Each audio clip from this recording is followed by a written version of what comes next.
Feed में urea का level कम होना चाहिए, क्योंकि डेयरी फार्मिंग में एक ऐसा कंसेप्ट है कि जितना ज़्यादा यूरिया होगा उतना ज़्यादा फार्मर दिक्कत करेगा, रिपीट की दिक्कत आएगी। लेकिन आज हम बात करने वाले हैं slow releasing urea.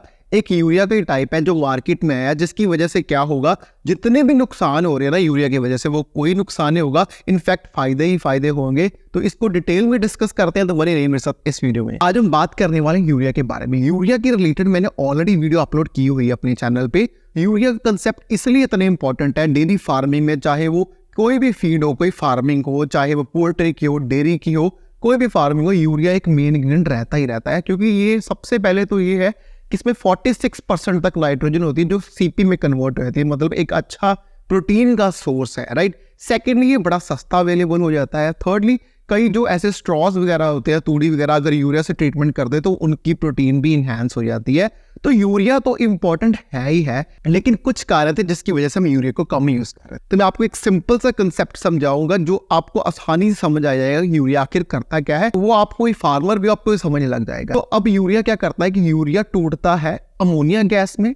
Ammonia gas से जो N है, नाइट्रोजन है, यूज करता है हमारे ह्यूमन के अंदरले माइक्रोब्स, ईस्ट, बैक्टीरिया जो भी यूज करता है, और वो इस अमोनिया गैस से क्या बनाता है, माइक्रोबियल प्रोटीन। अब दिक्कत की बात क्या आती है कि जो ये यूरिया है ये बहुत जल्दी टूटता है, क्योंकि आपको मैंने ऑलरेडी बताया ये आरडीपी फॉर्म है। लेकिन मेन दिक्कत की बात है कि जो यूरिया टूट रहा है अमोनिया में, उसकी स्पीड बहुत ज़्यादा है, मतलब अमोनिया बहुत ज़्यादा बन रहा है, लेकिन अमोनिया से आगे माइक्रोबियल प्रोटीन बहुत कम बन रही है। और जो ये एक्स्ट्रा अमोनिया है ना, ये दिक्कत कॉज कर रहा है हमारे पशु को, क्योंकि इससे क्या होगा कि अमोनिया जो ज़्यादा बन रहा है वो जाएगा ब्लड में। ब्लड में अगर जाएगा तो नाइट्रोजन का बढ़ जाएगा लेवल, नाइट्रोजन का बढ़ जाएगा तो टोटली ब्लड यूरिया नाइट्रोजन बढ़ जाएगा। अब सभी को पता है कि ब्लड यूरिया नाइट्रोजन जब बढ़ गया तो रिप्रोडक्टिव इश्यूज आएंगे, चाहे वो डिलेड ओवुलेशन का हो, चाहे वो रिपीट ब्रीडिंग का इश्यूज हो, चाहे वो ओवरीज में सिस्ट का कारण हो, क्योंकि ये एक्स्ट्रा नाइट्रोजन है, ये दिक्कतें तो कॉज करेगा ही करेगा पशु में। कंसेप्ट है स्लो रिलीजिंग यूरिया का। अब स्लो रिलीजिंग यूरिया में क्या है कि यूरिया वही सेम कंसेप्ट है कि यूरिया टूट के अमोनिया बनाएगा, अमोनिया मतलब आगे माइक्रोबियल प्रोटीन बनाएगा।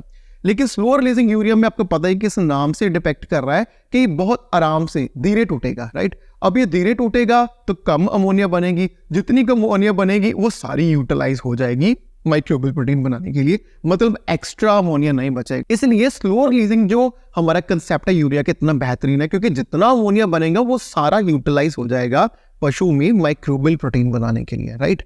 माइक्रोबियल प्रोटीन आपको पता है जो मेन खाना बनता है हमारे ह्यूमन में। अब ये स्लो रिलीजिंग यूरिया में ऐसा क्या करते हैं, अब ये होता तो यूरिया है, इसके ऊपर लेकिन थोड़ी कोटिंग कर देते हैं जिप्सम की, बेंटोनाइट की, सल्फर की, जिसकी वजह से ये इसकी प्रोसेस टूटने का धीरे हो जाती है, ताकि वो आराम से टूटे और आराम से यूटिलाइज हो सके। अब हमें पता है कि नॉर्मल जो डोसेज है TMR फॉर्म में हम इसको दे सकते हैं, 100 से लेकर 150 ग्राम तक प्रतिदिन प्रति पशु को हम दे सकते हैं। लेकिन साथ में इतना जरूर ध्यान देना है कि इसमें साथ में कुछ कार्बोहाइड्रेट का अच्छा सोर्स हो, जैसे आप मोलासिस दे सकते हो, आप साथ में गुड़ दे सकते हो, अगर नहीं है कुछ चीनी दे सकते हो। ये इसके मैकेनिज्म में अब्जॉर्प्शन में यूरिया के लिए बहुत इंपॉर्टेंट है, तो आप इसको जरूर साथ में रखो। अगर साथ में हो सके तो सल्फर ऐड हो जाए, क्योंकि सल्फर और नाइट्रोजन का जो बैलेंस है बॉडी में एक रूमिनेंट में, दैट इज अराउंड 10:1 रेशियो का अगर बैलेंस हो जाए तो सबसे बेहतरीन हो। अभी नॉर्मली हमें पता है खनिज वगैरह का प्राइसेस भी बहुत हाई है, राइट, मतलब कई जगह अवेलेबिलिटी भी नहीं होती। कई जगह पे नॉर्मली कैसे होता है कि ड्राई रीजन्स में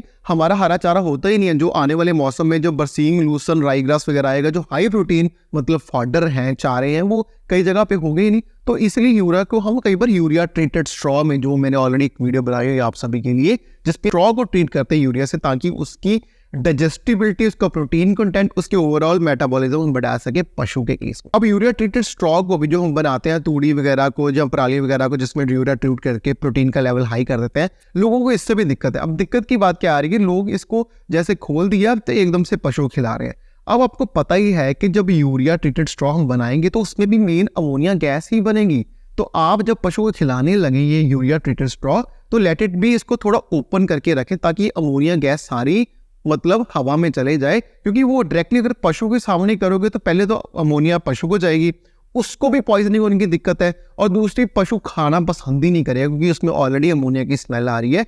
तो ये कुछ कंसेप्ट्स हैं जो ये सारे बनाए गए हैं ना यूरिया ट्रीटेड स्ट्रॉ, ये अच्छे साइंटिस्ट से, यूनिवर्सिटी से सर्टिफाइड चीजें हैं जो बिल्कुल नॉर्मल है, बिल्कुल सेफ है। हमने अपना जो परसेप्शन बना रखा है ना यूरिया को लेके, ये बिल्कुल गलत है। इसको अगर हम अच्छे तरीके से यूज़ करें ना तो ये बहुत बेहतरीन रिजल्ट देता है, क्योंकि इनफैक्ट मैंने जब फॉर्मुलेशन देता हूँ तो यूरिया मेरी डाइट से मोस्टली होता है। लेकिन फार्मर को एक होता है क्वेश्चन, यार यूरिया आपने इस तरह क्यों रखा। तो लेकिन ये जो सोच है सही करनी है कि यूरिया एक बड़ा ही अच्छा सप्लीमेंट है अगर हम इसको अच्छे तरीके से यूज करें। अब आ गया फॉडर का मौसम, जैसे बरसीम, लूसन, राई ग्रास आ गया। अब इसमें भी क्या होगा, यूरिया का स्प्रिंकल करेंगे यूरिया, क्योंकि इनको पता ही है कि नाइट्रोजन लेवल ज़्यादा होना चाहिए, क्योंकि ये पता ही है कि ये फॉडर है, ये प्रोटीन रिच होते हैं।